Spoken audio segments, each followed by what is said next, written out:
Okay, we are on week 7 of 24 of January to June, the road to exams, and we're going to be looking at this functions question here. You might like to have a go at this before and then watch me go through this question. So I picked this one because it's a bit strange. It's what we call a composite function, where we've got one part of it followed by another part with this kind of weird bracket notation. All it's really saying is it is this 9 plus 3x, this linear part of the graph when x is less than or equal to 6. And then we've got this part, which is actually like a quadratic, a parabola here. We can see because of the x squared when x is greater than 6. And we don't know anything about a and b at this particular part. They're both positive constants though. We've got the sketch of y equals f of x shown in this figure here, and we're going to start off by finding the range of f. Well, the range of f, we can kind of imagine this line that we have here. This is just going to keep going down, down, down, down, down. So there's no lower limit to this, and the same for this parabola part. So we just need to find the coordinate, or really just the y value of this part that we've got here, okay? And I think the best way to do this, because we don't know anything about this part, is we can just say that this boundary condition is this must be where x is 6, so I can just substitute it into this line equation. That will tell me the y coordinate, and then we can write down what the range is for this. So I'm going to say that when x is equal to 6, we will do 9 plus 3x, or 9 plus 3x is going to be 9 plus 3 times by 6. That's 9 plus 18, which is 27. So I now know from this graph, and I'm going to add some things on, and I would encourage you to do this when you're in an exam type situation, is that this is a 6 and that this is a 27. So that I'm going to write the range for f.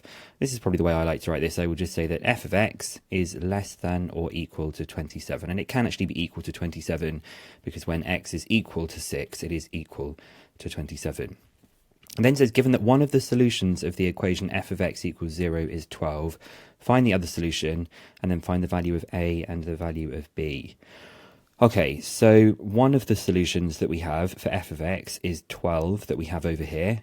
And then the other solution is the one that we're going to try and find at this point. So actually, that's pretty straightforward for this one, right? We just actually need to figure out where this line here is actually going to be crossing the axis. So I'm just going to solve this line being equal to 0. So it should be a really, really easy one, okay?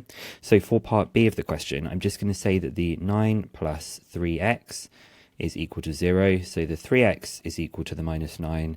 And so the x is equal to minus 3. So that's for the first part of this question. And now we're going to have to use some of the other things they've told us, is that this value over here is 12. So in other words, when y is equal to 0, x is equal to 12 for this equation that we've got. So if we have y equals, what is it, b minus ax squared? Y equals b minus ax squared. We know that when x is equal to 12, y is equal to 0. So 0 is equal to b minus a times by 12 squared. In other words, b minus 144a. It looks like we're going to get some simultaneous equations here. So for that graph, we're actually going to just need to find some other kind of part of the curve, right? And we know something about this curve. We know that when x is equal to 6, y is equal to 27. So we can also use that piece of information, that when x is equal to 6, y is equal to 27. So using that same thing, we get 27 is equal to b minus x squared. That's going to be 36a. So what I'm going to do is I will take this equation and solve them simultaneously. You can do it on your calculator. They're really easy ones to solve, but I am going to be a bit lazy today. I'll put them on my simultaneous equation solver. So I have the 1, the minus 144, and the 0, the 1, the minus 36, and the 27. And from this, we can see that the b that we have from my calculator is 36 and the a is 1/4. So we've got our value of a and our value of b.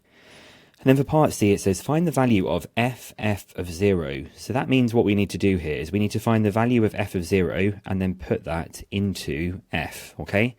So let's begin for this part of the question. Let's find out what f of 0 is. And I think the best way to do this is actually almost kind of like to read it off from the graph. So we're saying when f of 0 is obviously talking about this part when x is 6. So when f of 0, x is 0, f is 9 plus 3 times 0, which is just 9 for this question. So f of 0 is equal to 9. So when I'm doing f of 0, I'm actually trying to find out f of 9. Now when x is equal to 9, it's now looking at this quadratic part because it's gone beyond the 6. So we're going to be substituting 9 into this equation with our values of b and a. So this is going to be my b, which is 36, minus a quarter multiplied by the x squared part that we've got there. So that is going to be 36 minus 81 over 4, which is 63 over 4 for this question, okay?